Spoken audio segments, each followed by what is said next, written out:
វីដេអូនេះថតតាំងពីសមាញ់ហើយកម្រងការថា surprise គ្រូតែពេល surprise គ្រូហ្នឹងអត់មានសប្បាយអីទេសោះគ្នាចង់និយាយថាបែប surprise បែបធម្មតាហើយពេលខ្ញុំថតហ្នឹងគឺខ្ញុំលួចគ្រូថតទេហើយ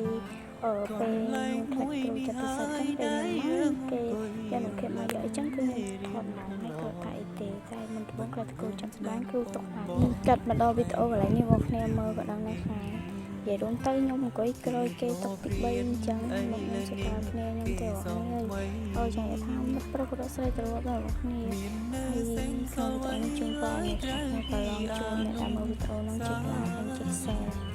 ហើយជូនពរឲ្យថ្នាក់ខ្ញុំស្គាល់ពីខ្ញុំសូមឲ្យប្រឡងជួបផងសូមជូនពរឲ្យគ្រូមានសុខភាពល្អចា៎ហើយតាមវីដេអូនេះគឺថាសប្បាយដែរចា៎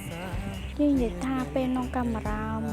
កគ្នាកាមេរ៉ានឹងច្រើនតែមកគឺថាជប់អាចថតគ្រូអត់ចង់ឲ្យថតតែសារកាមេរ៉ាច្រើនពេកគ្នាគាត់ថា